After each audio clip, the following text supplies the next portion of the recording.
Olá pessoal, novamente, aí dando sequência à minha fala aí, no anterior falei sobre a Rainha Isabel e a sua relação com a Reforma Protestante com o incentivo da tradução da Bíblia poliglota complutense.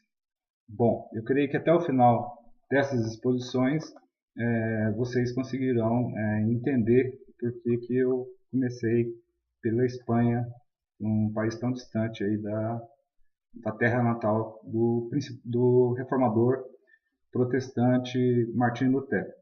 Bom, hoje eu quero falar um pouquinho do Martinho Lutero. Para uns ele é um vilão, para outros promoveu uma reforma burguesa, para outros ele é visto como um herói, uma figura ímpar na história, principalmente da civilização ocidental. Falar sobre o Martinho Lutero, nas fontes que foram utilizadas aqui, foram livros, historiadores que escreveram sobre a vida dele. E também não vou prolongar muito porque o tempo é curto.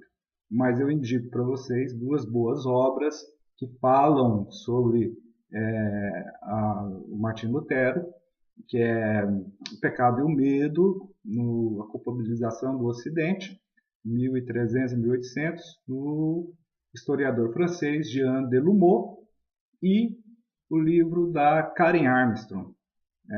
Ela também faz uma análise da reforma protestante. Fica essa indicação de leitura. Bom, o Lutero nasceu em Eisleben, 1483. Como era de praxe, ele teve uma infância, talvez fosse normal na época dele, uma infância muito conturbada. O pai, principalmente, era extremamente rígido, a mãe, muito rígida também, e ele não era um aluno muito bom, né? Ele apanhou inúmeras vezes na escola porque não fazia as suas lições.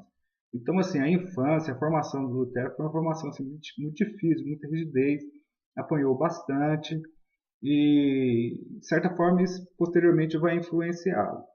É, no sentido de que o Lutero foi uma pessoa que sofreu muito com angústia, depressão forte, profunda. Então, assim, essa rigidez, a forma como ele foi educado, alguns atribuem que isso contribuiu para que ele tivesse esses problemas aí de cunho emocional. Bom, isso não denigre a pessoa Martin Lutero. Um dia com fortes chuvas, ele em 1505, assim, 2 semanas antes dele ingressar no mosteiro, ele enfrentou uma tempestade muito forte e nessa tempestade ele prometeu a Santa Ana que se tornaria monge caso conseguisse sobreviver diante daquela tempestade. Bom, ele sobreviveu, foi para o mosteiro agostiniano de Erfurt e lá ele fez os estudos dele, se tornando posteriormente um monge contra a vontade do seu pai, que pretendia, né, que ele seguisse a carreira de advogado.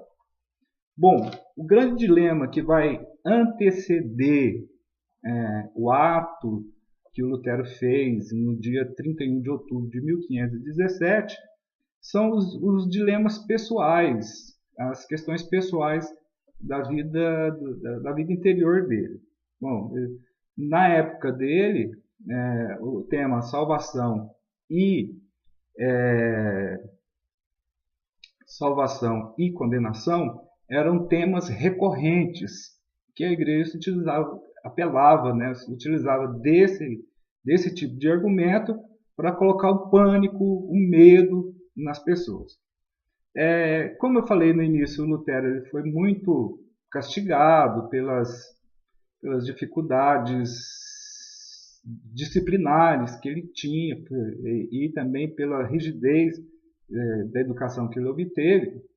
ele sempre se via como uma pessoa incapaz de ter todos os seus pecados perdoados. Então, assim, já na vida adulta, ele ia várias vezes ao confessionário confessar. Há alguns historiadores que dizem que ele saía do confessionário, lembrava de algum, voltava para se confessar novamente. Mesmo assim, ele se sentia que aqueles pecados nunca eram perdoados. Bom, outra coisa que o Lutero utilizou, além das confissões, foram as boas obras, para que ele obtivesse a justiça e a redenção de Deus. O grande tema que fica na vida do Lutero, o grande tema que o deixa inquieto é se relacionar com Deus justo, ou a justiça de Deus. Né? E como que ele poderia alcançar essa justiça. Então, além das boas obras, das confissões, ele também fazia a autopenitência, o autoflagelo. Ele se batia, batia no seu próprio corpo com o intuito de obter aí favores espirituais, ou até mesmo alcançar o perdão. Como nunca estava satisfeito com essa busca constante pelo perdão de seus pecados, o seu líder conselheiro espiritual o orientou para que lesse os místicos. Mas lá nos místicos também ele não encontrou aí uma satisfação plena para as suas inquietações. Ele achou muito difícil amar um Deus pelo fato desse Deus ser apresentado pelos místicos de uma forma de Deus ser justo. Diferentemente do que acontece hoje, principalmente no meu meio, que sou protestante, as pessoas daquela época, principalmente seu líder espiritual, entendeu que se ao entrar para o campo de batalha, o campo de trabalho, ele poderia ter essas dificuldades, essas crises aí solucionadas. E pelo que foi enviado então para ser professor e pastor em Wittenberg, na Alemanha. Bom, lá em 1512, já pastoreando e ensinando, ele obteve o título de doutorado em teologia. Quando passou ensinando na universidade em Wittenberg, ensinando os salmos, ele fazia uma interpretação cristológica dos salmos. Nessa interpretação, nessa leitura dos salmos e procurando o significado de Cristo nesses salmos, ele começa a compreender que Cristo teve as mesmas angústias que ele estava tendo.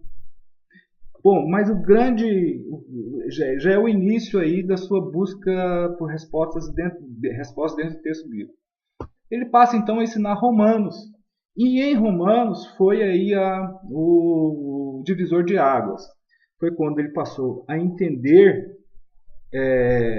no livro de Romanos, na carta de Romanos, que a justiça, o justo vive pela fé, e que a justiça de Deus é dada por ele mediante a fé. Isto é, o Evangelho é onde a justiça de Deus se revela.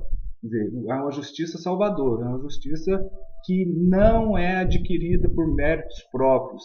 É dom de Deus, é gratuito, é de Deus. Deus dá se justifica pela fé, e isso não é inerente do homem, é um dom divino.